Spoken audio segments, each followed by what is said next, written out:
India market invest মাইন্ডসেটে আপনাদের স্বাগত। যা চ্যানেল নতুন এসেছেন তাদের কোনো প্লিজ চ্যানেলটাকে সাবস্ক্রাইব করবেন, লাইক করবেন, বেল আইকনটা প্রেস করবেন, তার সাথে অল বাটনটা প্রেস করবেন। নোটিফিকেশনটা কিন্তু সঙ্গে সঙ্গে আপনাদের কাছে গিয়ে পৌঁছবে। স্যার, এই ভিডিওতে এখন আমরা কিন্তু একটা ফাটাফাটি ব্রেকিং নিউজ নিয়ে আলোচনা করতে চলেছি।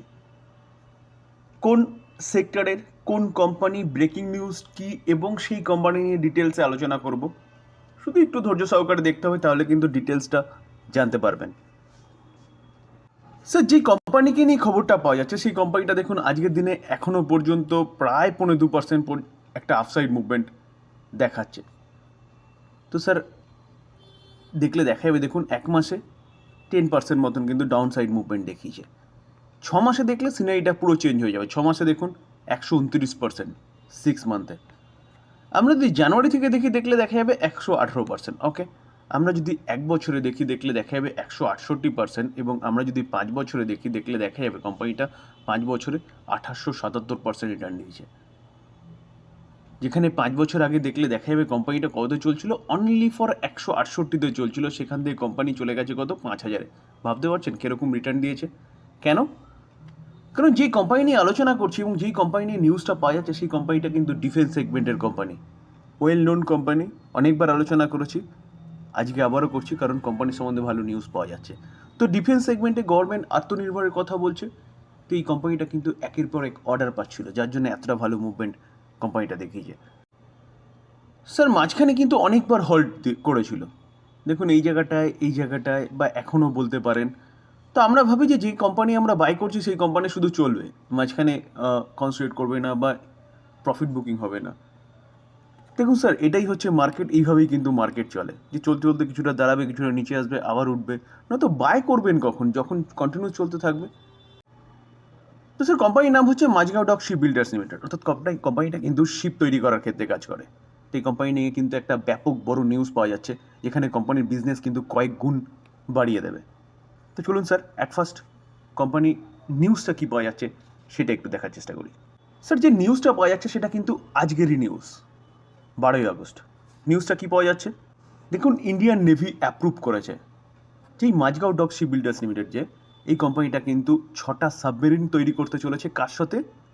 জার্মান কোলাবোরেশন, অর্থাৎ জার্মান কোম্পানির সাথে কোলাবোরেশনে কিন্তু এই Mazagon doc ship builders limited কী করতে চলেছে, 6টা, একটা দুটো নয় কিন্তু স্যার, 6টা সাবমেরিন তৈরি করতে চলেছে। যেখানে স্যার এই যে কোম্পানিটা 6টা সাবমেরিন তৈরি করতে চলেছে, স্যার এই 6টা সাবমেরিনের জন্য খরচা কত হতে চলেছে? 60,000 করোড়। তো বলতে পারেন 60,000 করোড়ের এই প্রজেক্টটা, যেটা Mazagon doc ship builders Limited কাছে আসতে চলেছে, অবশ্যই জার্মানির একটা কোম্পানির সাথে কোলাবোরেশনে, যেটা কিন্তু অ্যাপ্রুভাল পেয়ে গেছে ইন্ডিয়ান নেভি থেকে।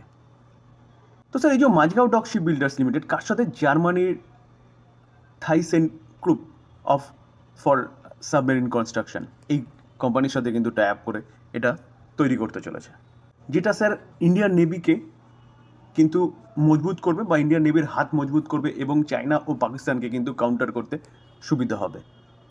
তো অবভিয়াসলি এটা কিন্তু ভারতের জন্য ভালো খবর, এবং তার সাথে সাথে কিন্তু এই কোম্পানিটার জন্য ভালো খবর, যেখানে কোম্পানিটার কাছে কিন্তু 60,000 করোড়ের একটা ডিল আসতে চলেছে। অ্যাপ্রুভ পেয়ে গেছে, প্রায় চলে এসছে বললেই পারেন, এখন শুধু অফিসিয়ালি অ্যানাউন্সমেন্ট বাকি রয়েছে মাঝগাঁও ডক শিপ বিল্ডার্স লিমিটেডের।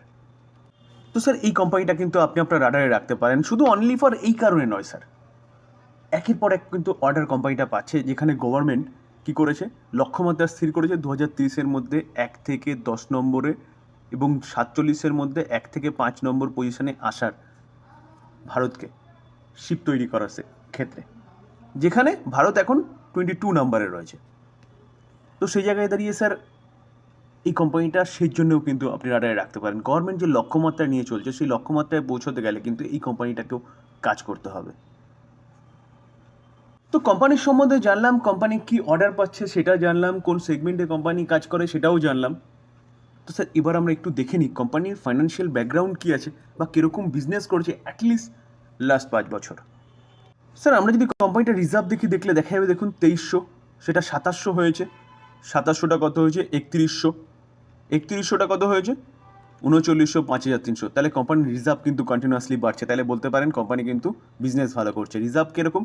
ইনকাম করছে, খরচা করছে, কোম্পানির সেভিংস বলতে পারেন। লং টার্ম বোরোয়িং কিছু নেই, শর্ট টার্ম বোরিংও কিন্তু কোম্পানিটার কিছু নেই। এটা একটা প্লাস পয়েন্ট বলতে পারেন কোম্পানির জন্য, যে কোম্পানি যে প্রফিটটা আর্ন করবে সেখান থেকে কিন্তু কোম্পানিকে কোথাও কোনো কিছু দিতে হবে না। আর ক্যাশ অ্যান্ড ক্যাশ ইকুইভ্যালেন্ট দেখলে দেখা যাবে কোম্পানির কাছে ক্যাশ কত আছে, 14,209 কারোর। তো ব্যালেন্স শিট যেটা না, সেটা কিন্তু ফাটাফাটি ব্যালেন্স শিট বলতে পারেন বা 5 স্টার ব্যালেন্স শিট বলতে পারেন। স্যার লাস্ট 5 বছরে যদি আমরা কোম্পানির রেভিনিউ দেখলে দেখাবে দেখুন 5,400, সেটা 2021-এ একটু কমেছিল 4600, সেটা দেখুন 6,100, 8,500, 8,500টা 10,600। তাহলে কোম্পানির রেভিনিউ যেটা সেটা কিন্তু কন্টিনিউয়াসলি বাড়ছে। এবং তার পাশাপাশি যদি আমরা কোম্পানির প্রফিট দেখলে দেখা যাবে দেখুন 408 2020-তে, 2021-এ রেভিনিউ কমেছিল কিন্তু প্রফিট কোম্পানির ভালো হয়েছে 479, সেখান থেকে 586টা 1,072, 1,845। তো কোম্পানির যে রেভিনিউ বাড়ছে অর্থাৎ বিজনেস বাড়ছে, তার সাথে সাথে প্রফিটেবিলিটিও কিন্তু লাফিয়ে বাড়ছে। তাহলে বলতে পারেন কোম্পানি কিন্তু বিজনেস যথেষ্ট ভালো করছে। যেখানে আমরা যদি কোম্পানিটার শেয়ার হোল্ডিং প্যাটার্ন দেখি, তাহলে জুন 2024 প্রোমোটার 84.8% স্টেক হোল্ড করছে। দেখুন 3 বছরের মধ্যে 25-75 এই রেশিওতে কিন্তু আসতে হবে, অর্থাৎ প্রোমোটারকে 75 বা তার নিচে স্টেক আনতে হবে 3 বছরের মধ্যে। তো স্যার সেই ক্ষেত্রে একটা ম্যান্ডেটরি ওএফএস কিন্তু আসতে পারে, কারণ প্রোমোটার অর্থাৎ ভারত সরকার 84%-এর ওপরে স্টেক হোল্ড করছে, অর্থাৎ 75%-এর ওপরে স্টেক হোল্ড করছে। তাহলে তাকে যদি 75-এ আনতে হয় তাহলে কিন্তু একটা ওএফএস আসবে। তার পাশাপাশি foreign institution investor 2.4, domestic institution investor almost 1%-এর কাছাকাছি, এবং বাদবাকিটাকে হোল্ড করছে পাবলিক। তো শেয়ার হোল্ডিং প্যাটার্নও কিন্তু ঠিকঠাক আছে বলতে পারেন। যেখানে আপনারা যদি প্রোমোটার দেখি তাহলে দেখুন ভারত সরকার বা প্রেসিডেন্ট অফ ইন্ডিয়া, তো প্রেসিডেন্ট অফ ইন্ডিয়া কিন্তু ভারত সরকার বলতে পারেন। আমরা যদি কোম্পানির মার্কেট ক্যাপ দেখি 1 লাখ করোড় হচ্ছে মার্কেট ক্যাপ, অর্থাৎ বলতে পারেন কোম্পানি কিন্তু 1 লাখ করোড়ের কোম্পানি। যেখানে কোম্পানির পি রেশিও দেখলে দেখা যায় 52.1 রয়েছে, ঠিকঠাক রয়েছে। যেখানে রিটার্ন অন ক্যাপিটাল এমপ্লয় দেখলে দেখা যাবে 44.1, রিটার্ন অন ইকুইটি 35.2, দুটোই কিন্তু ঠিকঠাক আছে বলতে পারেন। এবং ফেস ভ্যালু কী আছে, ফেস ভ্যালু হচ্ছে 10, অর্থাৎ কোম্পানি কিন্তু পরবর্তীকালে স্প্লিটও দিতে পারে। স্যার আমরা যদি পার্সেন্টেজ ম্যানারে দেখি তাহলে কোম্পানির সেলস গ্রোথ দেখুন 10 বছরের ডেটা অ্যাভেলেবেল নেই, 5 বছরে 15%, 3 বছরে 33%, কারেন্ট ইয়ারে 21%। তো সেলস গ্রোথ কন্টিনিউয়াসলি বাড়ছে। প্রফিট গ্রোথ দেখলে দেখা যাবে 10 বছরের ডেটা অ্যাভেলেবেল নেই, 5 বছরে 29%, 3 বছরে 47%, কারেন্ট ইয়ারে 73%। তাহলে কোম্পানির সেলস গ্রোথের সাথে সাথে কোম্পানির প্রফিট গ্রোথও সেটাও কিন্তু বাড়ছে। স্টক সিজিআর গ্রোথ দেখলে দেখা যাবে কোম্পানিটা কীরকমভাবে তার শেয়ার হোল্ডারদের রিটার্ন দিয়েছে। 10 বছর ও 5 বছরের ডেটা অ্যাভেলেবেল নেই, 3 বছরে 71% হারে, ভাবতে পারছেন 71% হারে 3 বছর রিটার্ন দিয়েছে, যেখানে কারেন্ট ইয়ারে 182% রিটার্ন দিয়েছে। রিটার্ন অন ইকুইটি দেখলে দেখাবে সেটাও কিন্তু বাড়ছে 24 থেকে 27, 27 থেকে 35। তো sir evergreen stock, evergreen business, government আত্মনির্ভরের কথা বলছে এবং যা লক্ষ্যমাত্রা রেখেছে সেই অনুযায়ী যদি কাজ করতে হয় তাহলে এই কোম্পানিগুলো কিন্তু অনেক কাজ করতে হবে। তার পাশাপাশি এত ভালো একটা নিউজ পাওয়া যাচ্ছে যেখানে কোম্পানির কাছে কিন্তু 60,000 করোড়ের একটা অর্ডার আসতে চলেছে। তো এই কোম্পানি নিয়ে কিন্তু আপনি চিন্তাভাবনা করতে পারেন লং টার্ম ইনভেস্টমেন্টের জন্য, যেখানে company fundamentally strong company, well manage business.